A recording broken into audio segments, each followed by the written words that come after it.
ইন্নাল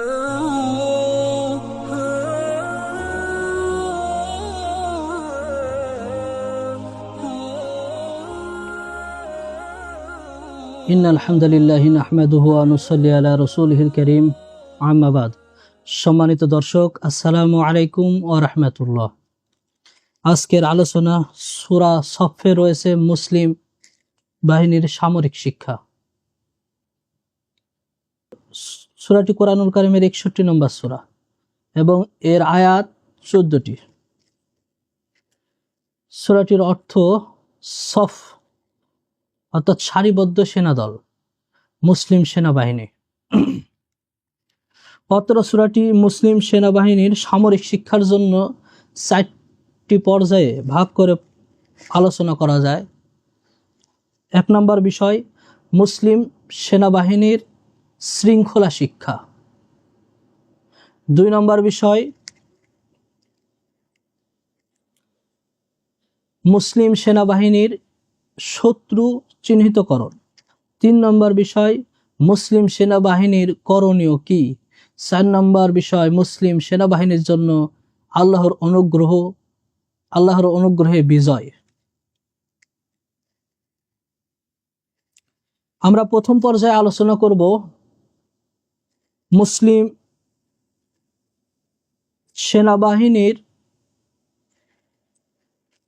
সেনাবাহিনীর শৃঙ্খলা শিক্ষা। আল্লাহ সুবহানাহু ওয়া তাআলা বলেন, আউযু বিল্লাহি মিনাশ শাইতানির রাজীম, বিসমিল্লাহির রহমানির রহিম। সাবহা লিল্লাহি মা ফিস সামাওয়াতি ওয়া মা ফিল আরদ ওয়া হুয়াল আজিজুল হাকীম।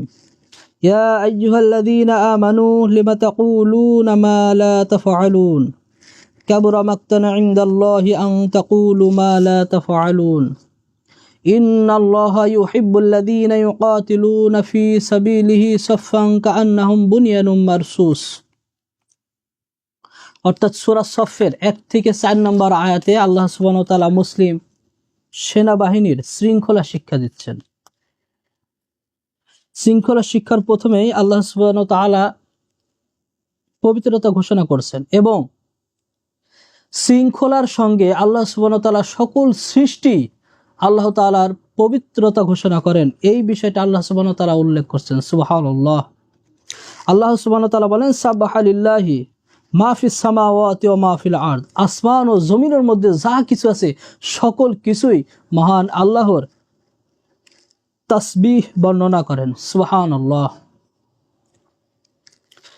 এখানে সকল কিছুই যেহেতু আল্লাহ সুবহানাহু ওয়া তাআলার তাসবিহ গণনা করেন, অর্থাৎ এই বিষয়গুলো সকল কিছুই সুশৃঙ্খলতার সঙ্গে চলছে এবং পরিচালিত হচ্ছে, এটাই তার প্রমাণ যে আসমান জমিনের মধ্যে যা কিছু আছে, গাছপালা, তরুলতা, পাখি, পশু, যা কিছু আছে সকল কিছুই আল্লাহ সুবহানাহু ওয়া তাআলার পবিত্রতা ঘোষণা করে।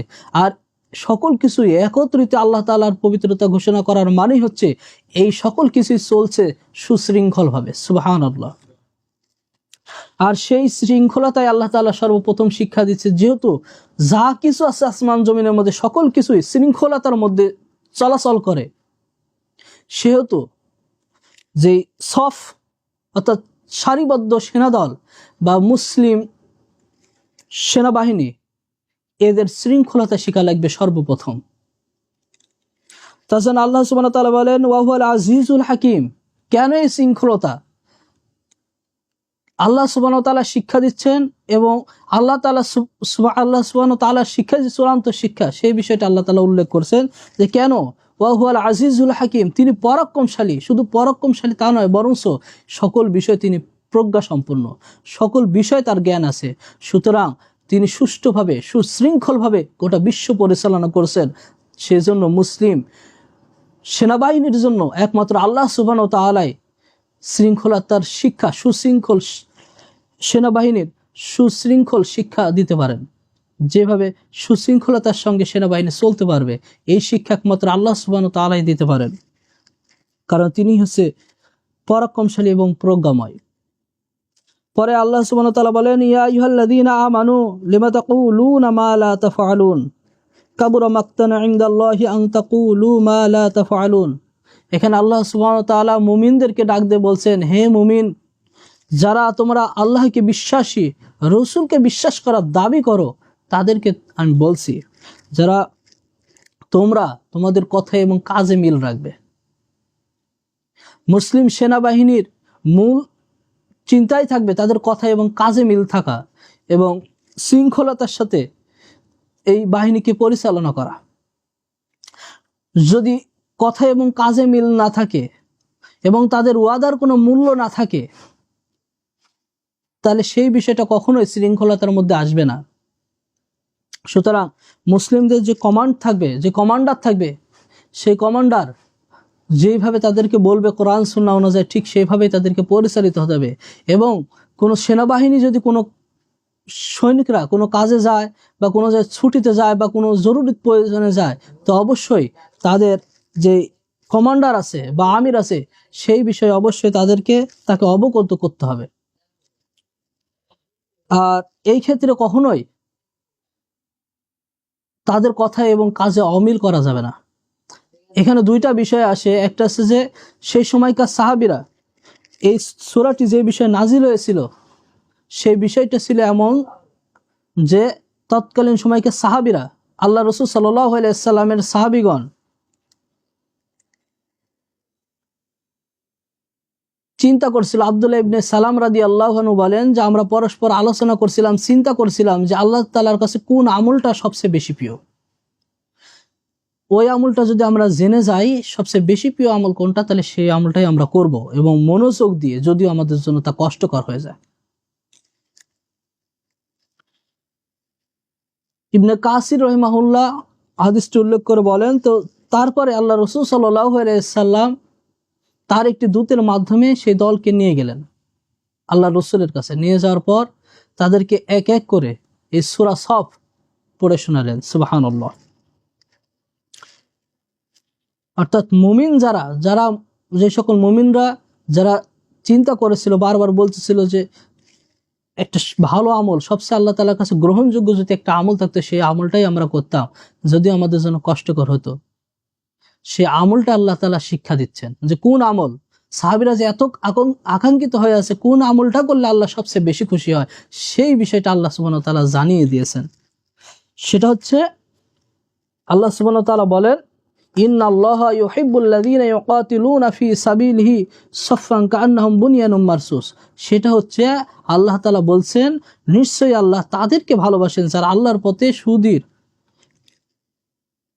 সারিবদ্ধভাবে তারা প্রাচীরের ন্যায় সশস্ত্র জিহাদ করে এবং মুসলিম সেনাবাহিনী হিসেবে শত্রুপক্ষের সাথে লড়ে। তো এখানে একটা বিষয় দেখার দরকার যে নিজের ইচ্ছা মতন কোনো সেনাবাহিনী গঠন হয় না। একজন কখনো সেনাবাহিনী হতে পারে না, সৈনিক হতে পারে, কিন্তু একটা বাহিনী হতে পারে না। অথচ আল্লাহ তাআলা এখানে বলছেন, ইন্নাল্লাহা, নিশ্চয়ই আল্লাহ, ইউহিব্বুল্লাযীনা, তাদেরকে ভালোবাসেন, আল্লাযীনা, যারা ইউকাতিলুনা, কি করে, সশস্ত্র যুদ্ধ করে। এখানে কিতাল শব্দ ব্যবহার করা হয়েছে। আল্লাহ সুবহানাহু ওয়া তাআলা এখানে কিতাল শব্দ ব্যবহার করা হয়েছে। এর দ্বারা শুধু জিহাদকে প্রচেষ্টা হিসেবে নিয়ে এখানে সংগ্রাম অর্থ করে মিছিল মিটিং করে এটার অপব্যাখ্যা ছাড়া কিছু হবে না। সুতরাং এখানে বলা হয়েছে যে সেনাবাহিনী থাকবে মুসলিম সেনাবাহিনী, তারা থাকবে সশস্ত্র সেনাবাহিনী, যেই অস্ত্র দ্বারা একজনের প্রাণ নেওয়া যাবে, প্রাণ নাশ করা হবে। কতলের সংজ্ঞা হলো যেই জিনিস দ্বারা যা দ্বারা প্রাণ নাশ করা হয়, প্রাণ নাশকে কতল বলা হয়। সুতরাং এখানে বলা আছে ইউকাতিলুনা ফি সাবিলি, যারা আল্লাহর পথে কতল করে, আল্লাহর পথে তারা কি করে, কতল করে এবং আল্লাহর পথে সশস্ত্র যুদ্ধ করে। এই সেনাবাহিনীর কথা বলছে। এদের বৈশিষ্ট্য কি হবে? সফাং, তারা হবে সারিবদ্ধ। এই সেনা দল থাকবে সারিবদ্ধ, অর্থাৎ একটা বাহিনী। কান্নাহুম বুনিয়ানুম মারসুস, আর তাদের দৃষ্টান্ত হবে তারা সীসাঢালা প্রাচীরের মতো। তারা দৃঢ় থাকবে, তাদের মনোবল এবং ইমানি বল থাকবে অতি দৃঢ়। সুতরাং এই শৃঙ্খলতা তাদেরকে আগে প্রয়োজন, তাদেরকে সারিবদ্ধ হয়ে থাকার জন্য শৃঙ্খলতা প্রয়োজন।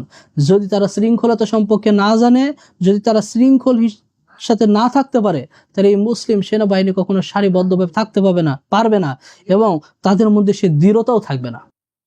সুতরাং সর্বপ্রথম যে আলোচনাটা এবং প্রথম ভাগের যে বিষয়টা, সেটা হচ্ছে মুসলিম সেনাবাহিনীর শৃঙ্খলতা শিক্ষা।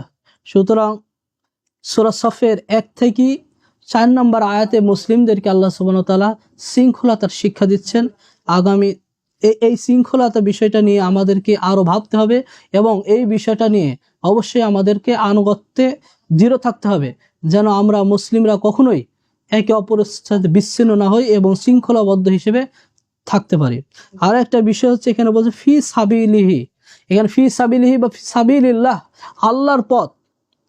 এখানে অনেকেই কিন্তু আল্লাহর পথ বলতে একটা বিষয় বোঝে, আল্লাহর পথ বলতে বোঝে যে আল্লাহর পথে একদিন বা এক রাত অতিবাহিত করা, আল্লাহর পথে চিল্লাতে বের হওয়া, 40 দিনের চিল্লাতে, 3 চিল্লাতে, জীবন চিল্লাতে, বিভিন্ন চিল্লার কথা বের করেছে। আসলে আল্লাহর পথ বলতে কখনো এই জাতীয় চিল্লাকে আল্লাহ তাআলা বোঝায় নাই।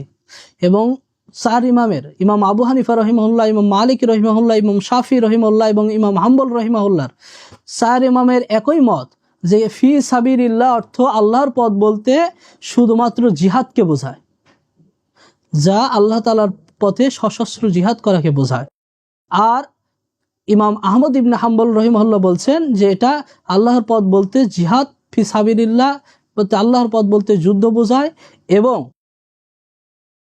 হজ করাকে বোঝায়। সুতরাং এই বিষয়টাই হচ্ছে সঠিক যে যখন ইসলামী শাসন ব্যবস্থা, ইসলামী ইমারত, ইসলামী খিলাফত থাকবে না, তখন সকলের জন্যই জিহাদ ফি সাবিলিল্লাহ বলতে আল্লাহর পথ বলতে আল্লাহর পথে যুদ্ধ করে ইসলাম বিজয় আনার চেষ্টা করে কে বোঝায়। এটা 40 দিন, 42 দিন, 30 দিন, 3 দিন টুপলা নিয়ে বিভিন্ন জায়গাতে চিল্লা করাকে বোঝায় না।